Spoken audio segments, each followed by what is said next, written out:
I know a lot of you out there, when you create your business, want to do better.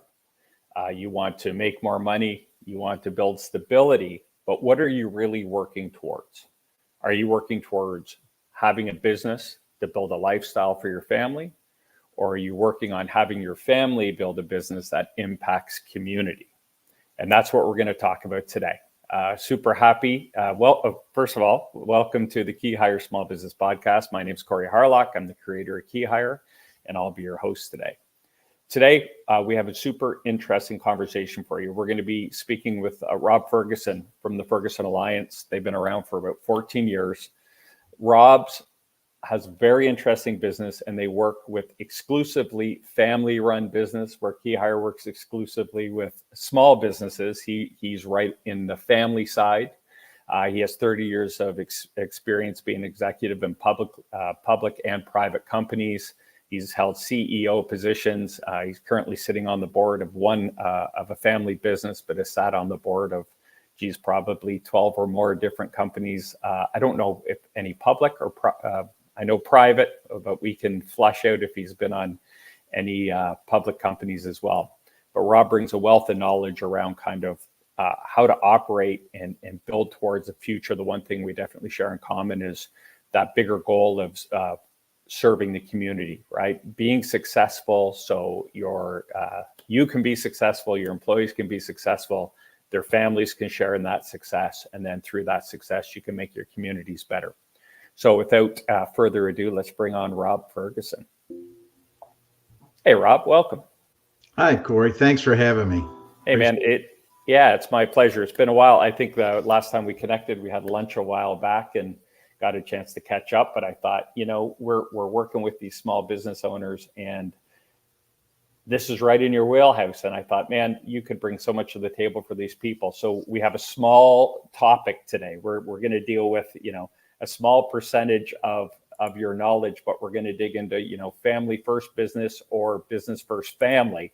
And so just, take 30 seconds and give us a little bit more. I gave a brief intro into who you really are. If you want to add any color to that, go ahead. No, I thought you did a good job. I appreciate it. I'm fully passionate about family businesses. I think in my career, my first 30 years that you talked about, I thought I was going to stay as an executive or CEO in institutionalized businesses. I ended up becoming a CEO of a privately held 100-year-old business and really enjoyed that. And then I was sitting on a board for another 100-year-old family business and learned the ins and outs of what works and what doesn't work. And through that and through my research, I guess just to underscore why I'm so passionate about family businesses, is that I discovered a very disturbing trend with family businesses. And that trend is they are living shorter life cycles. So in the 1950s, the average life of a business, now back in that time, they didn't distinguish between family and non-family business. But in the 1950s, the average was 60 years, okay? In 2022, the lifespan for a family business has dropped to 24 years. Whoa, that's significant. Now we can compare that to S&P 500, which at the same time is 15 years is the average. Okay. So when I learned that, I thought, wow, this is a really big issue to work on. Particularly when we know that 90% of all the businesses in North America are family owned.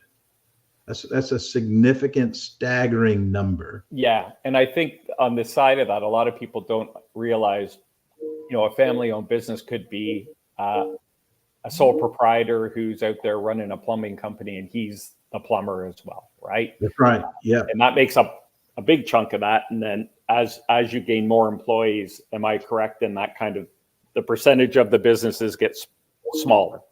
The larger the employee count, the smaller the percentage of companies on that spectrum. Well, yeah, so true. Let's test that out because I have the data on that. So if 90% of the businesses in North America are family owned, in the United States, 35% of the Fortune 500 companies are family controlled. Oh, wow. Okay.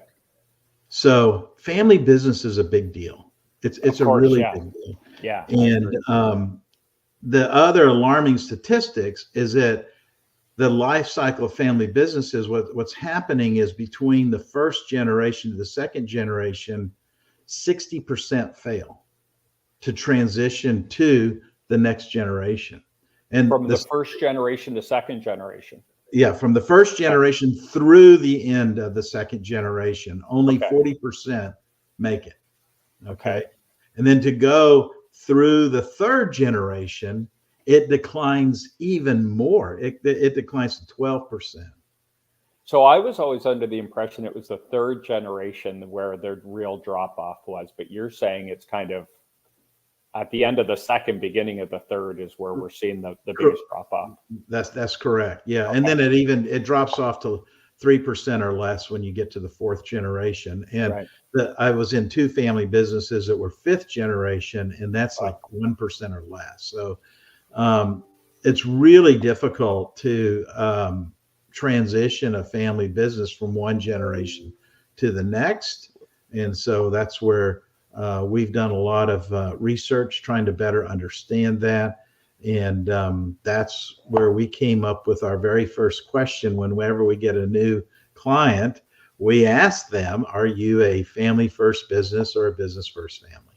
Awesome. And that is our topic for today. So give us a little background on what do you mean when you ask that question? What are you looking for? Well, sometimes it takes our clients 2 or 3 meetings to answer it. It sounds like a very simple question because they ask the same thing, just what you asked. And so we use a Socratic method here at Ferguson Alliance. So we help them answer that question for themselves. But the Cliff Notes are just, it's not valued centered. We will have a lot of our first time clients think, oh, you're asking where our values are, and a lot of clients will say, well, we're a God family business type Right. culture, and we have to steer them. Well, no, this isn't a value-based question. This is a question of a matter of where you put your most senior priority. Right.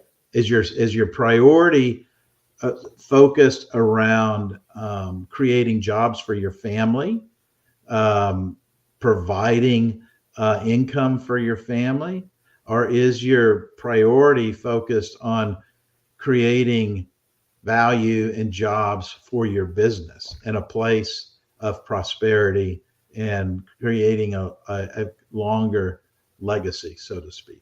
So those are kind of the distinctions. So I can almost hear people that are listening to this saying, what's the right answer? Yes, that's the second question everybody knows from us. And there is no right answer. It's whatever answer fits you. That's what's important. Family first businesses are very important to our economy, and we engage with family first businesses every day as consumers. It can be your local dry cleaners, it can be your restaurant, but it can also be as big as a private bank.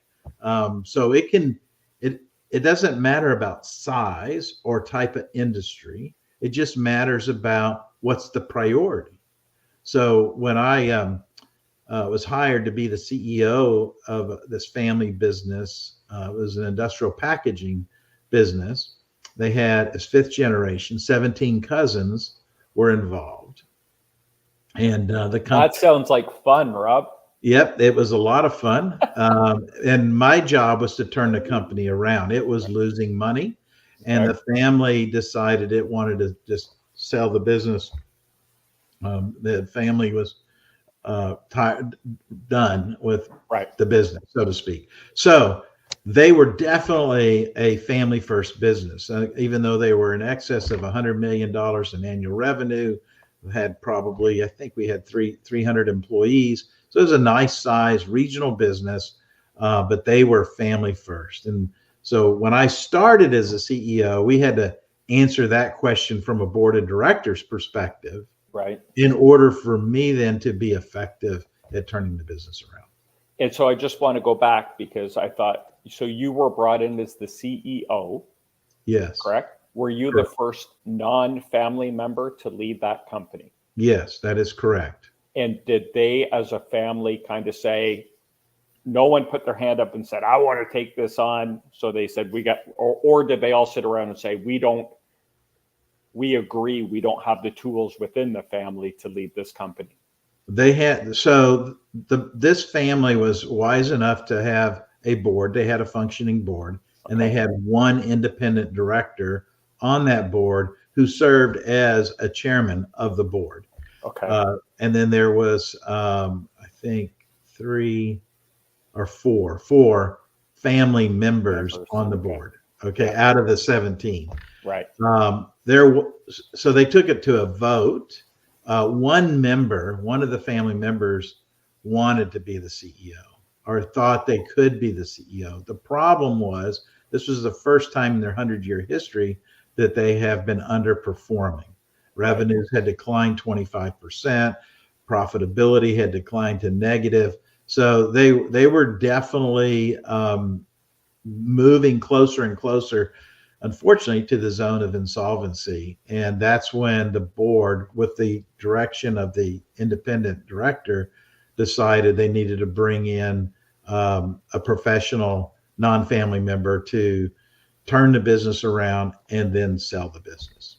Okay, so that's what you were brought in to kind And of. that's what I was brought in to do. Yeah. So they were at the point where they just wanted to take money off the table and kind of. Yeah. And just, because the family, there was 3 family branches, so to speak, and they were all becoming dysfunctional. And you can imagine, a lot of cousins involved and a lot of emotions. So I have to believe, and in my experience, I mean, dealing with family or just small business owners, independent operators, you get into this kind of, you read a lot of books, and there's a lot of gurus and experts out there, and they tell you what to do, and people kind of have these, their vision is just to sell more, do more, be more, all of those different things. And so when you're asking yourself this question, are we a family first business or a business first family? When people are going through this process, because I think that distinction, I don't think those two worlds can live together. You may get a little crossover, but my feeling is you can't be both wholeheartedly. Mm-hmm.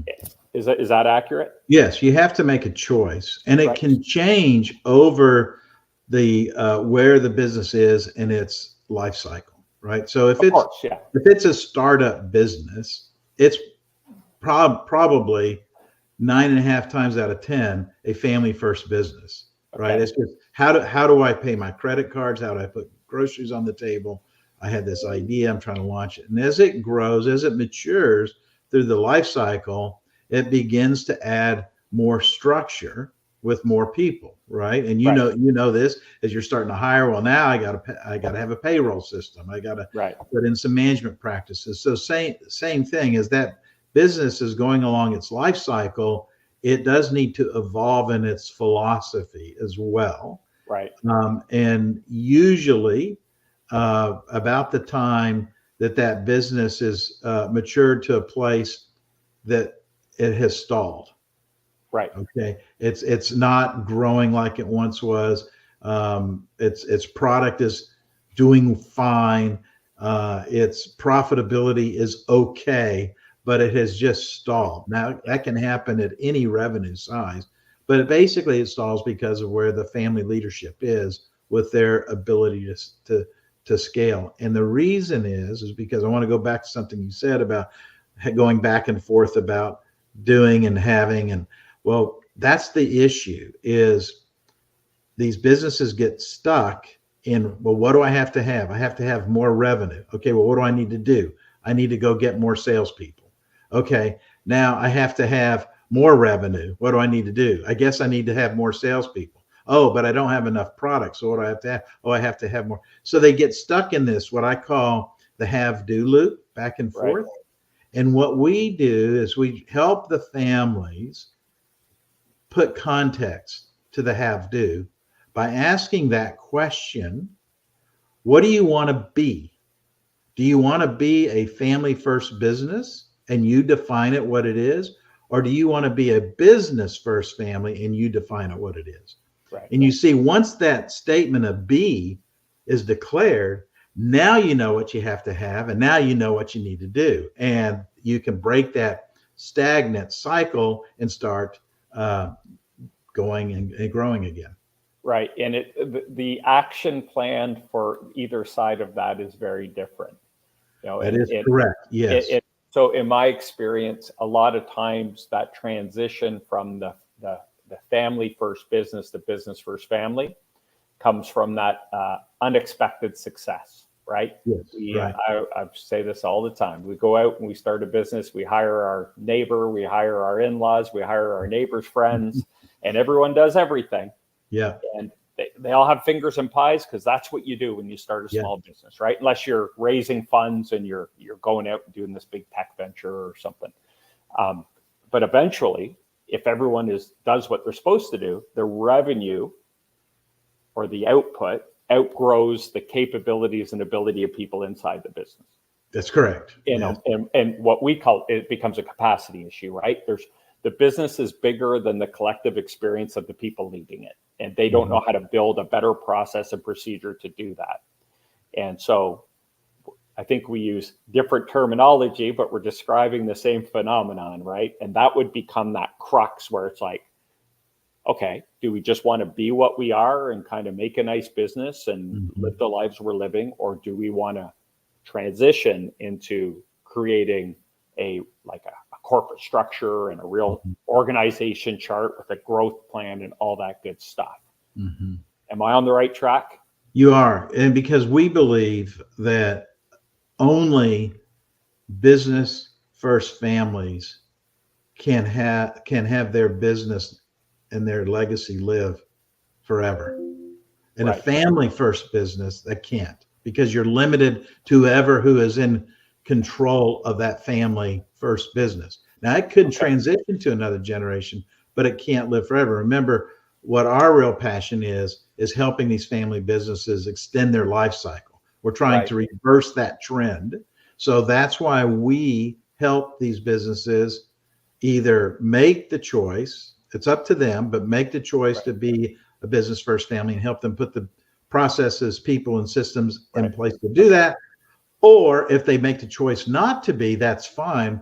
We'll probably give them some other resources to help them wherever they need the help. But that doesn't serve up to what our greater good mission is helping these family businesses live a very long and prosperous life. Okay. And so then my next kind of thought goes to, so you ask them this question and they say, well, we want to be a business first family. Right. Then you need to do an inventory of your talent and capacity and experience inside that business. Right. And I'm assuming some hard decisions need to be made, like bringing in, you lived it, bringing in someone from the outside to maybe consult or direct or lead and mentor or whatever that is, which can be hard, especially when you have, like you've outlined before, possibly a couple different family members. People see themselves in different, they have a romanced version of where they belong in that business. Because I've been here for 20 years, I should lead it. But the biggest business they've ever worked in is that business yesterday, right? Yes. And so their capacity, they're already kind of maxed out. So those have to be hard conversations to have from someone coming in, from your perspective, to sit people down and say, okay, you want to be a business first family, but let's assess what we have internally here and what moves we have to make. Well, actually, the step right before that we do is how do you want to define your business first family? So we walk them through that process of discovering for themselves what the distinction is, so they can articulate it to other family members, their employees, their community, whoever are the important stakeholders of their business, it has to be theirs. It has to be their definition of what they mean. And Right. but what this is doing is we're working with the lead shareholders of the family business. It could be just one, or it could be 5 or 6, and Right. we're getting alignment and clarity. And that's what leadership is all about: is being able to align an organization on a very clear path to a future destination. And so they have to get really good at defining that, being able to message that into their stakeholder community. We actually do this little thing, and it takes several meetings to get to that choice and then definition. And then we go around, we call it a slap the table moment, where everybody sitting around the table literally and physically will slap the table that it's final. And it just brings everyone together when they were probably not together. And it becomes part of their ethos. And then we can start working on governance practices, management systems, hiring practices, compensation, all those key decisions that I know you get involved in. There's many that you get involved in as well, are all branched off of that one simple choice to, are you a family first or business first family? And I guess it's a great way to bring people back to center if they start getting off, and you can say, well, hold on. That's right. That sounds like what we used to do, right? But that's right. We made that shift. So or we'll even just ask what you're arguing for or what you're advocating for, does that fit in your definition of a business first family? Yeah. And then they go, well, no, it doesn't. Okay. What do you want to do? I can imagine you have to say that a lot in the beginning, because people are kind of entrenched in their belief system. Yes. So if someone doesn't have someone with the knowledge and patience of a Rob Ferguson to guide them through this process, what would you say are kind of the top 2 or 3 mistakes a family might make when they're trying to, maybe they have an offsite strategy meeting about the future of the company? What are some of the common mistakes or pitfalls you've seen people fall into? Because I think this is super valuable. People are probably, how many families have you seen say, let's go, we're going to go to Mexico, we're going to have a family meeting and decide what we're going to do with the company. And they come back with maybe not the most, not the best plan or most optimum plan. Well, I think what most families do is they ignore the conversation. They would rather talk about the what and maybe even the how, but they don't want to talk about the who we are. What are we striving to be? And the real admiration I have for family businesses is they tend to be longer term focused, and they will tend to take bigger risk for the future growth of the business than say a non-family business. But to get there, they have to have this conversation. So somebody in the family has got to light the fuse, so to speak, have the hard conversation, and to be non-judgmental and to be patient with asking that question and going through the process. Because that's the biggest problem that we see in family businesses is it's usually around money, and it's usually around alignment of where we're going. And so those are, in many ways, those are tactical in nature if you don't know what you're trying to become. Right. And so you're going to always have those dissension and disagreements around, well, where do we invest the money? Are we going to create liquidity for the shareholders, or are we going to invest it back in the business to grow? Are we going to maintain status quo, or do we want to go out and acquire a new business or a new product line? You've got to, I think somebody's got to ignite that conversation or that thinking process. It's very challenging one to do. If you can do it without a professional facilitator, I really tip my hat. And maybe you can do that, just talking amongst a smaller group of family members. But to really get to the decision and the definition process, it's going to take some, anybody is going to have some outside professional facilitation to get through that. In my experience, I've seen it a number of times where a second generation owner will take over, and they have, they've watched the business for years, and maybe it's been the first generation owner was a family first business, and their vision is a business first family. And so they come out and they're hard charging and they're doing all these things, and they run into problems. And they obviously haven't articulated that, right? They haven't gone through the right process. But then often what we see, sometimes, not sometimes, often, the roadblocks are the legacy employees who are saying, well, that's not the way we do things here. Or the business has been running at a level because that's the capacity and experience of these legacy employees. And that's kind of, they keep it right there because they're comfortable. And if it gets too high, they know they're going to have to work harder, things fall apart, all that good stuff. So what kind of advice might you have for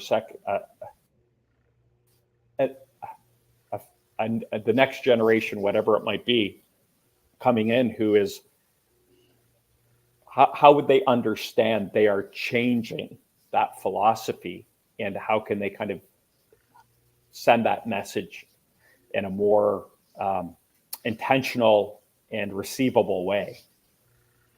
Yeah, well, you got to have a really well-crafted communication, and you have to have a process for repeating yourself through the organization and demonstrating the examples of why the change and why not to change. Where the change isn't occurring and why we got to change it. So that's where I get back to. Remember, I said the slap the table moment. Right. That slap the table moment, that's the cornerstone of the communication that goes out. And it talks about why we are a business first family. What does that, what does that mean to you as an employee that we've made this choice? What does it mean to our suppliers? What does it mean to our customers? What does it mean to our community that we have consciously made this choice that we are transitioning to become a business first family? That has to be baked in there. And then, well, what's going to be different? Okay. This is what we're going to stop doing, and this is what we're going to start doing. And that has to be part of the communication. And then the family has to live it. The family shareholders have to live it. The management, the non-family member employees all live that to bring it alive. Right. And I think that you said the communication is key. And oftentimes what happens is these next generation owners come in, and it's who they are and what they want to do, but they forget that there is an entrenched way of doing things, and they struggle to understand, well, why don't they want to do this? Why don't people want to grow the company? Why can't they deliver? Yes. And it's a lack of understanding, but oftentimes just a lack of ability as well. People just don't have that capacity to grow the business. Well, that also, but we see that there's a significant harm to the family unit by trying to force it. Let's use your example. Second generations come in. There's been a good succession plan, and they're now wanting to make the change. And most likely, the patriarch still has some shares, is probably still sitting on the board. But the legacy employees that have been there for 25 years, they have their set way of doing things. Well, that second generation, who's now the new leader, is going against an insurmountable force. And so brothers and sisters and mothers and fathers start coming into conflict. I don't know why you're making this change. I don't know why you're hiring these people that we don't know. I don't know why you terminated this employee. She's been with us for 25 years and she used to babysit you when you were a child. That's a hard decision to make. But it's not when you define who you're going to be. I agree.